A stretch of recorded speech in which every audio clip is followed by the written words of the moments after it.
Hello everyone and welcome to EduTab.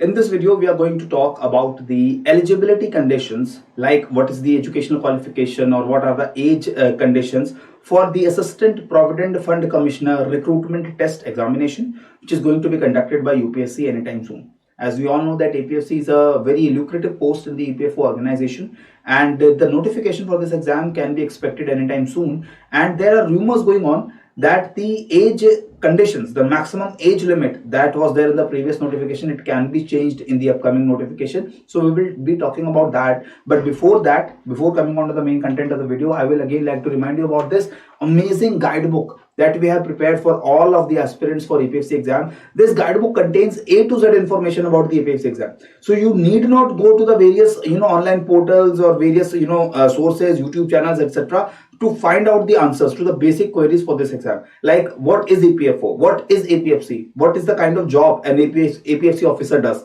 What is the perks, allowances, compensation that an APFC officer gets? What is the syllabus for the exam? What are the stages in this particular exam? And most important of all, what are the previous year's questions that have been asked in the previously conducted examinations? So examinations which were conducted in the last years, what were the kinds of questions that were there? What was the solution of those questions? Each and every PYQ with solved answers is given in this particular guidebook.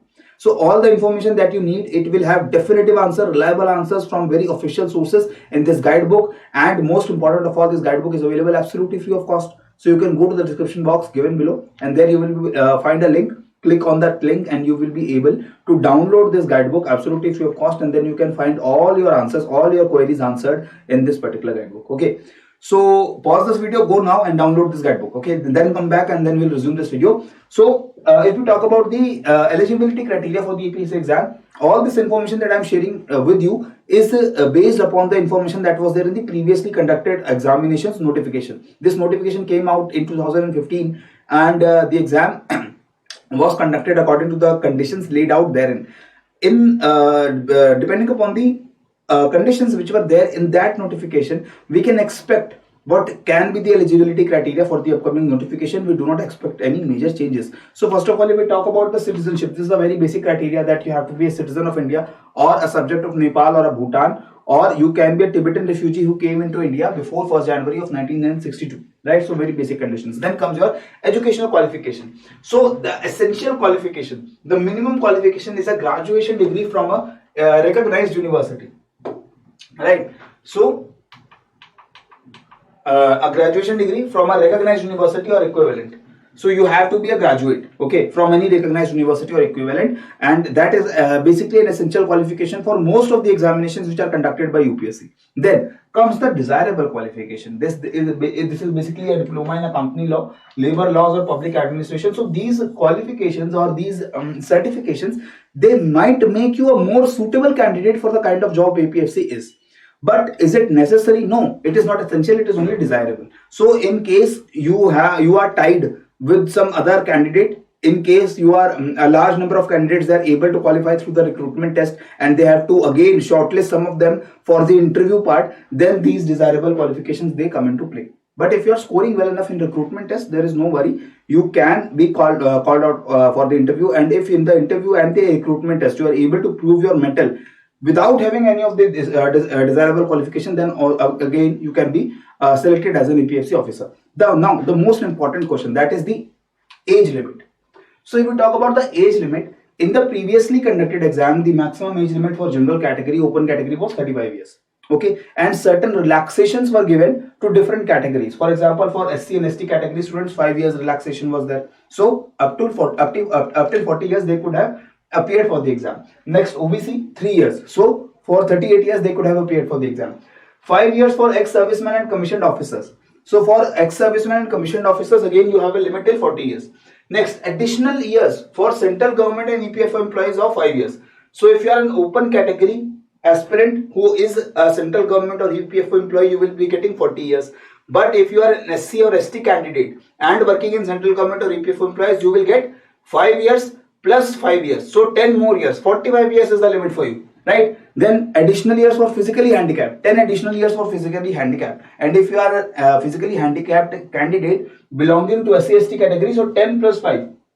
Okay, So additional years 5 and 10 for physically handicapped and central government employees, this is over and above the relaxation you get because of your category, right?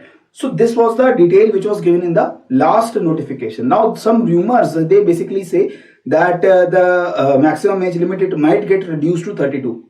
But in our opinion, this will not be the case, because this APFC is a grade 10 post, and it's quite a senior post. And even the EPFO EO examination which was conducted in 2021, this particular examination, it also had the age limit of around 30. Okay, so an EO officer can get promoted to APFC after working for 4 or 5 years, right? So if we even talk about the seniority, the 35-year age limit is quite justified. Okay, so obviously the exact details, they will be there in the official notification whenever it comes out. But till then, it should not be, we should not rely on any kinds of rumors. We should not, be demoralized that this examination limit will be only be 32. So let's not, pay heed to those rumors. Let us try to focus on the preparation for this examination. The age limit, it will be finalized whenever the notification comes out. And moreover, the aspirants who are around 34 years of age, they should also wait for the notification because of the cutoff date. Because UPSC, it gives a cutoff date in the notification. The cutoff date is either 1st of January or 1st of August generally, right? So candidates who are less than 35 years of age at 1st of January or 1st of August of that concerned year, so we will also have to wait for this particular date, the cutoff date which is given in the actual notification. So the age criteria, till the notification comes out, we have to believe it is 35 years, and we will wait for the notification for the exact eligibility condition that will be there in the upcoming examination. But according to us, there should not be any major change. The age limit should not change. Even if it is changed, we have to wait for the cutoff date that is there in the examination. Okay, so this is all that I had to share with you. And in addition to this, if you have any other more queries about the APFC exam, if you want to get the basic detailed strategy for this particular exam, you can join our workshop. This workshop is conducted on a weekly basis, and only limited number of seats are there in the workshop, which is absolutely free of cost. No charges are being there. And all your queries, any doubts, confusion that you have regarding the APFC, regarding the job profile, regarding the exam, its syllabus, its pattern, etc., you can get your doubts clarified in this particular workshop, right?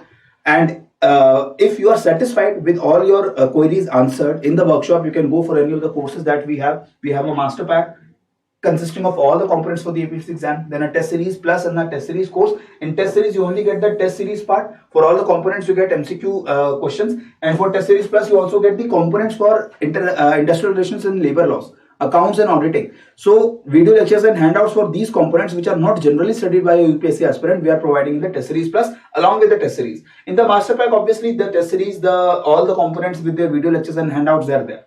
Okay, so you can get more information about these courses in the description box given below. So go there and check out the starter packs, which are absolutely free, and then you can decide the quality, whether it matches your preparation or not. Okay, so this is all from our side. Keep on reading, keep on studying, and keep on growing. Jai Hind and Jai Bharat.